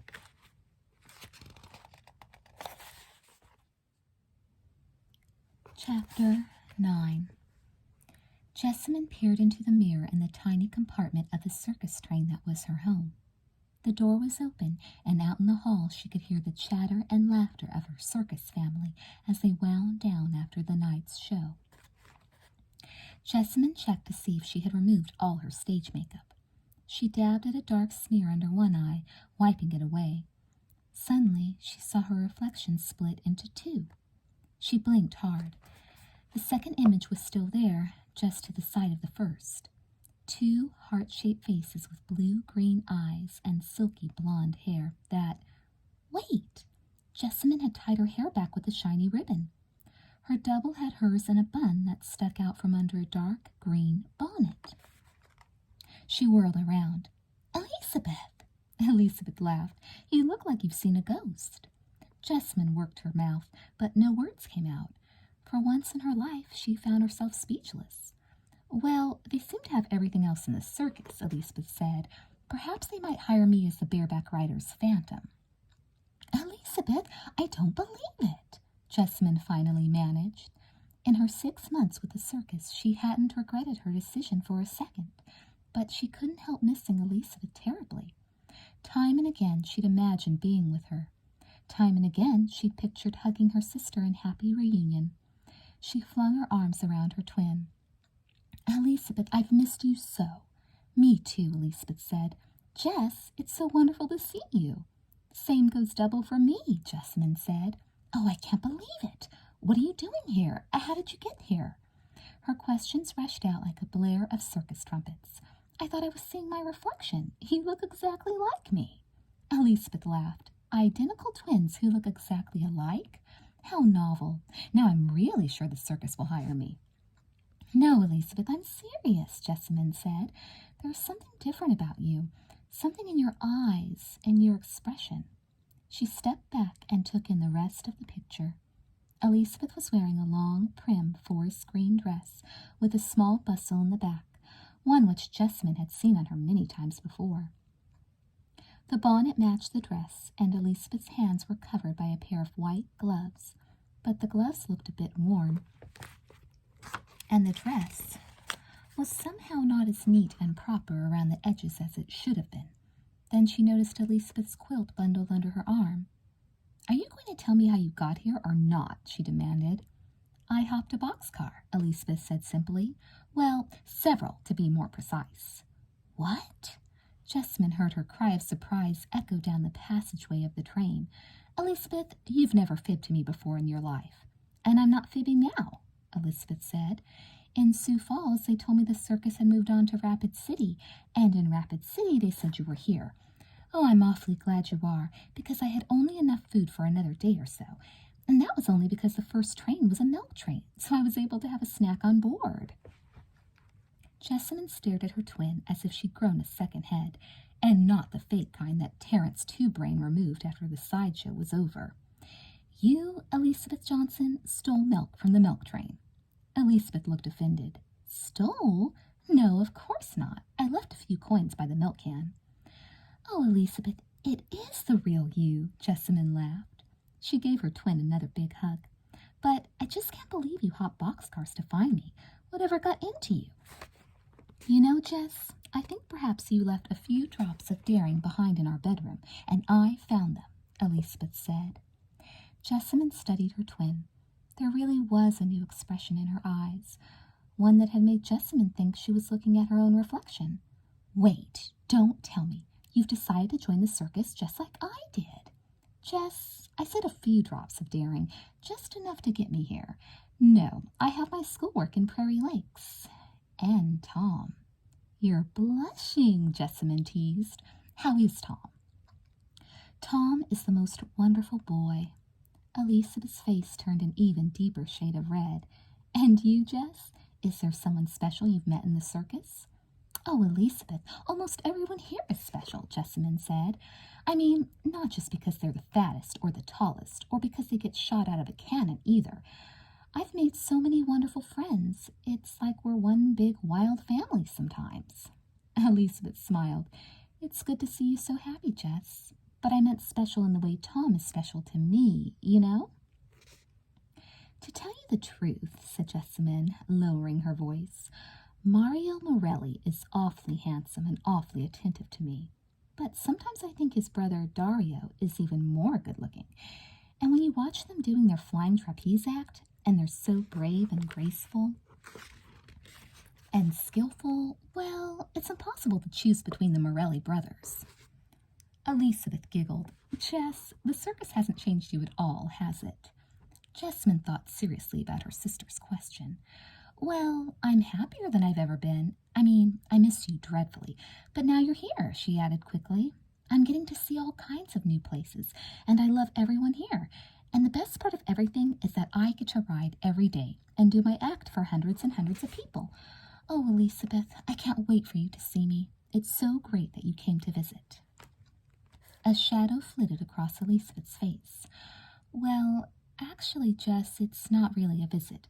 I mean, it is because I wanted to see you so badly, and I can't wait to meet all your new friends and watch you perform, but, well, there's another reason I came." Jessamine took in Elizabeth's expression and heard the dark note in her sister's words. She felt her stomach drop as if she were falling from her horse. "Oh, no, what is it?" "Mama, Papa, they're fine," Elizabeth assured her. "They miss you very much, but it's not either of them, Jessamine. It's Peter Blue Cloud. He's sick. He's going to die." "Blue Cloud?" Jessamine pictured him as she had last seen him, strong and tall despite his age, leading smoke signal across the grassy plain. "Blue Cloud." She repeated his name more softly. "But he was supposed to live forever." Her words came out sounding choked, and she felt the sting of tears gathering in the corners of her eyes. Then she felt Elizabeth's arms around her. "I'm sorry, Jess. I know how important Blue Cloud is to you. He has become my friend too now. Maybe it was wrong of me to come at all. You're so happy here, and now I arrive with such sad news." Jessamine looked up at her sister and wiped her tears away with the back of her hand. "No, it wasn't the wrong thing to do, Elizabeth. I can't stop Blue Cloud from coming to his natural end, but I'm glad you told me. Tomorrow, after the show, we move on to Montana. Well, the rest of the circus does, but I'll come home with you." It was hard to add the next part. "I'll come home and say goodbye to Blue Cloud." Ladies and gentlemen, the most stupendous show this side of the Mississippi, and the other side too, the ringmaster announced. Elizabeth leaned forward in her ringside seat.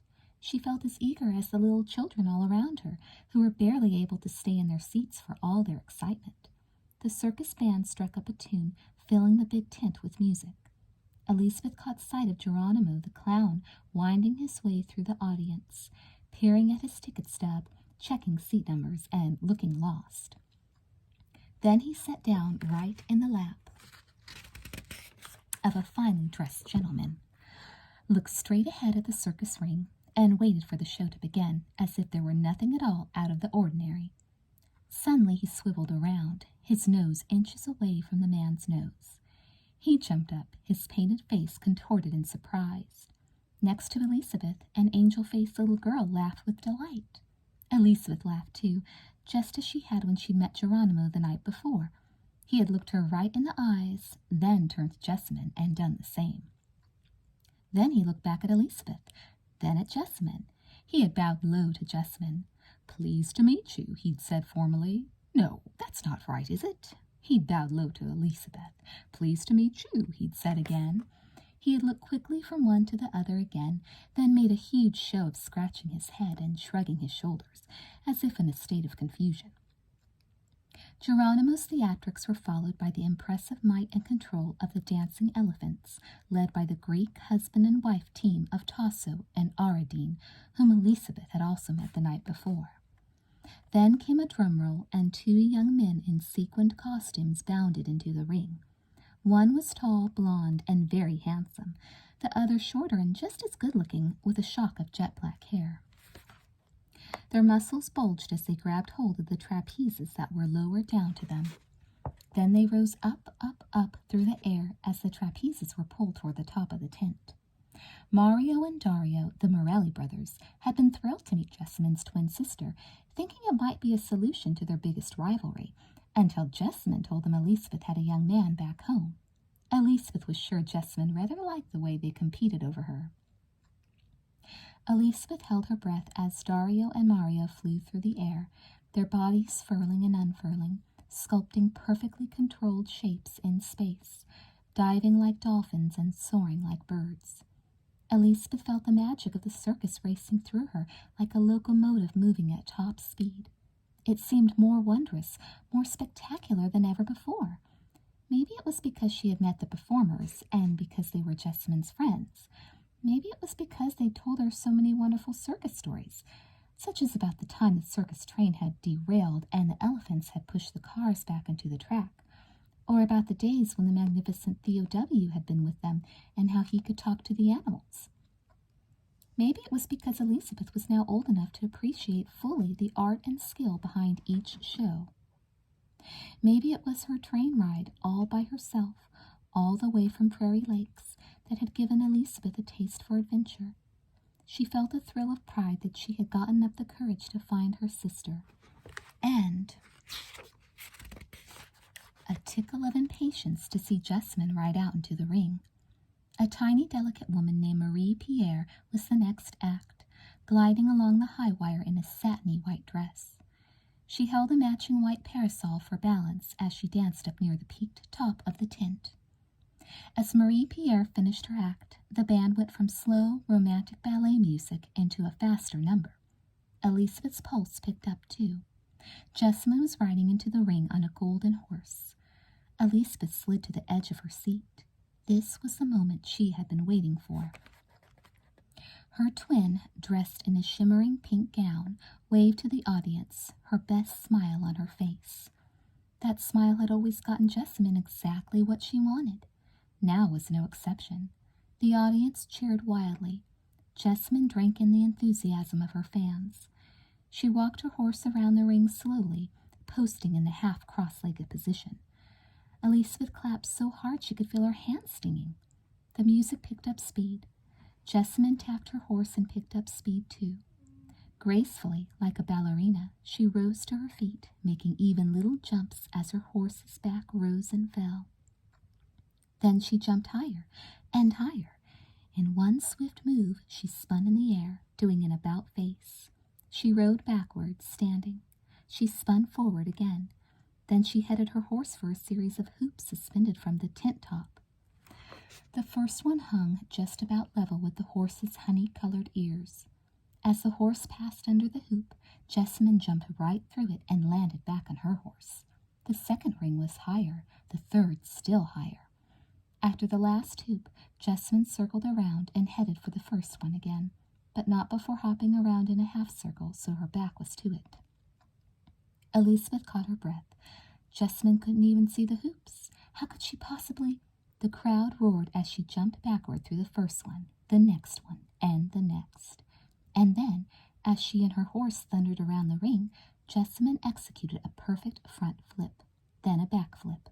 The audience was on its feet, stamping and applauding. Little children laughed with delight and amazement. Elizabeth felt a surge of pride. No matter how much she missed her twin, it was clear that Jessamine was where she belonged.